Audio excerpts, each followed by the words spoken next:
দেশবিরোধী কাজে সিপিএম আগুন ধরাচ্ছে, বললেন পরিবহন মন্ত্রী অর্জুন সিং।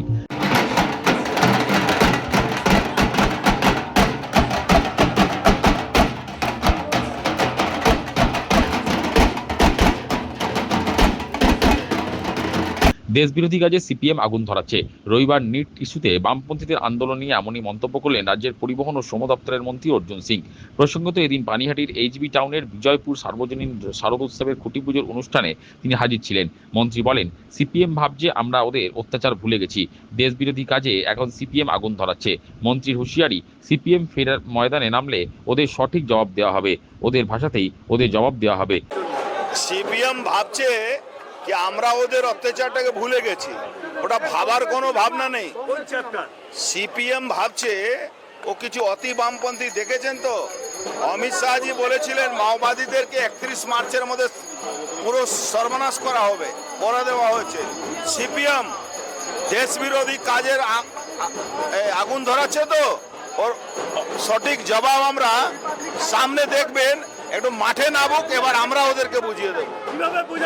যে ভাষায় ওরা বুঝবে সেই ভাষা বুঝাবো। ওই সিপিএম এর যারা সিপিএম এর যে মালগুলো ওই দেখেছেন তো 8-9 জনের গুন্ডা অ্যাক্ট লেগেছে। এবার যারা আরো উস্কানি দিচ্ছে তাদেরকে কি অ্যাক্ট লাগাবো আমরা সেটা সামনে আসবে। মন্ত্রীর অভিযোগ, গুন্ডারা আন্দোলন করছে। তার কটাক্ষ, রাজাবাজারের সবচেয়ে বড় তোলাবাজ আন্দোলন করছে। তিনি আবার সিপিএম এর বড় নেতা। আন্দোলন করছে কারা? গুন্ডারা। আন্দোলন করছে কারা? রাজাবাজারের সব থেকে বড় তোলাবাজ সেই আন্দোলন করছে, সে সিপিএম এর বড় নেতা।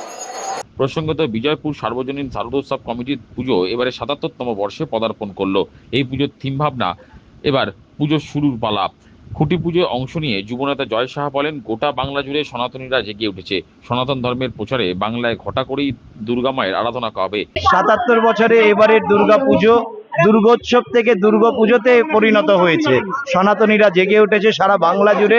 এভাবেই সবকটা পুজো বেড়ে উঠবে সনাতন ধর্মের প্রচারের জন্য। উৎসব হতো, এখন পুজো হচ্ছে। আমি তো বললাম উৎসব থেকে পুজোয় পরিণত হয়েছে। দুর্গা মায়ের আরাধনা আমরা বাংলা জুড়ে করব। উক্ত খুঁটি পুজোর অনুষ্ঠানে হাজির ছিলেন বিজেপির কলকাতা উত্তর শহরতলির জেলা সভাপতি চণ্ডীচরণ রায়, খড়দা থানার ভারপ্রাপ্ত আধিকারিক সৌম্য দত্ত প্রমুখ। এদিন পরিবহন ও শ্রম দপ্তরের মন্ত্রী অর্জুন সিং হালিশহর চাঁদনীঘাট জগন্নাথ মন্দিরে পুজো দেন। জগন্নাথ দেবের কাছে তিনি প্রার্থনা করেন, মহাপ্রভু যেন সকলের জীবনে সুখ ও শান্তি ভরিয়ে দেন।